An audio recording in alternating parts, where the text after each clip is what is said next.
When you think about Ghostbusters, you probably picture a perfectly executed masterpiece. Bill Murray delivering razor-sharp one-liners, that iconic marshmallow monster stomping through New York, and some of the most quotable dialogue in movie history. But yeah, this movie was chaos from day one. So let's talk about the 10 biggest happy accidents that turned Ghostbusters into the cultural phenomenon it is today. Number 10. Here's how close Ghostbusters came to disaster. Ivan Reitman screens the film for 200 random people recruited off the streets in Burbank. And this is not a polished cut. Half the ghost effects are missing. Instead of the library ghost transformation, audiences are seeing placeholder cards that literally say, "Scene missing." The Stay Puft Marshmallow Man. The climax of the entire movie. It's just a guy in a foam suit with a bobbing styrofoam head. Reitman is terrified. Would audiences accept something that goofy as the final boss? Then the library scene plays. The ghostly librarian floats across the screen, turns into a monster, and the audience loses their minds. People are screaming, laughing, applauding. Some are covering their eyes. And Reitman knows in that moment, yeah, the film works. But the real test comes during the Marshmallow Man sequence. Remember, all they have is that one placeholder shot of the bobbing head walking past buildings. That's it. And the crowd goes absolutely crazy with laughter. Not mocking laughter. Genuine, joyful, "I can't believe what I'm seeing" laughter. That reaction changed everything. Reitman had been planning reshoots to refine the tone, maybe pull back on some of the goofier elements. But after that screening, he made a critical decision. Don't touch it. The chaos that came from racing against the clock was exactly what made the movie work. The fact that a test audience fell in love with unfinished effects meant Reitman could preserve the spontaneous, chaotic spirit of the film instead of over-polishing it in post-production. And that decision to trust the happy accidents is why Ghostbusters still feels fresh 40 years later. Number 9. So, you know that brain-scanning device Louis Tully wears when he's possessed? The one with the colander helmet and wires everywhere? That's not some high-tech movie prop. That's literally a kitchen colander. And it's perfect, because that homemade jury-rigged aesthetic became iconic. Here's what happened. Ghostbusters had a massive budget for 1984, around $30 million. But most of that money went to Boss Film Studios, the effects company Richard Edlund founded specifically to handle this movie's ghosts. Everything else, the props, the equipment, the gadgets, they had to be scrappy, so the art department grabbed whatever worked. Kitchen colanders, surplus aviation equipment, vintage radiation detectors, random electronic components that looked vaguely scientific. And because they were working so fast, there was no time to make things sleek or polished. It was pure function over form. The visual comedy of Ghostbusters comes from that contrast, fighting interdimensional gods with equipment that looks like it came from a garage sale. Now, that wasn't the plan. The plan was to have time and money to make everything look professional. But budget constraints and tight schedules forced them into this handmade aesthetic, and it gave the film a texture that you simply cannot replicate with unlimited resources. The props feel real because they are real, just repurposed in the most absurd ways possible. Number 8. Okay, let's get one thing straight. There is no definitive shooting script for Ghostbusters. None, because almost nothing was filmed as written. Ivan Reitman knew exactly what he was doing when he cast a bunch of Second City and SNL veterans. These weren't actors who needed to stick to the script. These were comedians who needed room to breathe. So Reitman encouraged improvisation, shot multiple takes, and kept whatever worked. Bill Murray took that permission and ran with it. The man reportedly showed up to set without having read the full script, trusting Harold Ramis to handle his character's voice, and then he just riffed. Most of Murray's lines in the final film are ad-libs.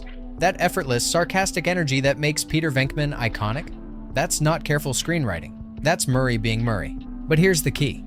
Reitman didn't just let chaos reign. He shot the improvisation, adapted it, and then gently directed the actors back toward the script when they strayed too far. It was controlled chaos, structured spontaneity, and the result is a film that feels both tightly plotted and completely off the cuff. The party scene where Louis Tully mingles with guests, commenting on the price of salmon and rambling about his job, yeah, that entire sequence is one continuous shot, almost entirely improvised by Rick Moranis. Harold Ramis improvising Egon's deadpan response about drilling a hole in Peter's head. The time you tried to drill a hole through your head, remember that? That would have worked. Dan Aykroyd is riffing on paranormal jargon that sounds just scientific enough to be believable. Lock the system. Set your entry grid. Neutronize your field. This wasn't the safe choice. Improvisation means you're burning film stock, spending money on takes you might not use, and hoping that something magical happens. But Reitman trusted his cast. And speaking of things they barely had time to perfect, what happened next is insane. Number 7. In the early 1980s, shooting in New York City was considered borderline reckless. This wasn't the romanticized New York of today. But Ivan Reitman wanted it anyway. He later said, "I wanted the film to be my New York movie, and that choice to embrace the city's gritty, chaotic energy instead of recreating it on a soundstage gave Ghostbusters a texture that you can feel in every frame." The opening library scene at the actual New York Public Library main branch? They had to finish all the reading room shots before 10 a.m. when they were required to leave. They just shot it fast and moved on. The climactic battle at 55 Central Park West shut down streets during rush hour, backing up traffic all the way to Brooklyn. Police officers drew guns on taxi drivers who refused to move.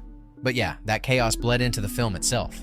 The shots of the Ghostbusters walking through actual New York streets, interacting with real crowds, navigating real locations. The city isn't just a backdrop, it's a character. And the decision to shoot there despite the risk, despite the expense, despite the logistical nightmare, gave the film a sense of place that elevated everything else. Now, calling this entirely accidental is a stretch. Reitman deliberately chose New York. But the happy accident was discovering just how much the city's unpredictable, gritty energy would enhance the supernatural comedy. The film needed New York's texture to feel real, and New York delivered in ways they couldn't have anticipated. Number 6. Okay, so here's a stat that should terrify any filmmaker. About 70 to 80% of the visual effects composites in Ghostbusters are from the first take, not because they nailed it, because they didn't have time for a second take. Visual effects supervisor Richard Edlin confirmed this. The production timeline was insane. They finished shooting in January and February of 1984, and the movie had to be in theaters by June. That's roughly 4 months of post-production for a film that was the first comedy ever to use expensive, large-scale special effects. 4 months. So when they shot an effects plate, they had one shot to get it right. If the composite worked, great. If it didn't, well, too bad. They were moving on anyway. There simply wasn't time to go back and refine things. And yet somehow, that time pressure worked in their favor. Because first takes have an energy that second and third takes lose. There's a rawness, a spontaneity, an element of performers and crew operating on pure instinct rather than carefully calculated precision. And that happy accident of time scarcity forced everyone to operate at their creative peak. No second guessing, no endless revisions. Just pure, unfiltered creativity under pressure. If you think the biggest Ghostbusters moments were carefully planned, wait until you see how a technical limitation accidentally gave us one of the most recognizable movie characters ever. That one's coming up. Number 5. So, Slimer, the disgusting green ghost who slimes Bill Murray in the hotel hallway, was supposed to be an homage to John Belushi. Dan Aykroyd described him as Bluto from Animal House, a slob, always, a disgusting blob. But bringing that vision to life required some serious creative problem solving. Mark Brian Wilson, the puppeteer, wore a foam rubber suit reinforced with spandex while being filmed against a black background. His mouth and eyes were operated by other puppeteers dressed in black, sitting below and behind him. Someone else's arm controlled the tongue. The whole setup was a complex mechanical operation with cables and pneumatics everywhere. And here's the problem. Those cables restricted Wilson's movement. He couldn't actually move around freely like a ghost floating through space. He was essentially locked in place, tethered to the puppet rig. So how do you make a stationary puppet look like it's zooming around a hotel? Well, you move the camera instead. The camera was locked off, and they would physically move Slimer around according to the shot. They pushed the camera toward the puppet on dolly tracks. The illusion of Slimer flying at you is actually the camera flying at him. And then, to make him look hyperkinetic and chaotic, they shot the footage at 6 frames per second.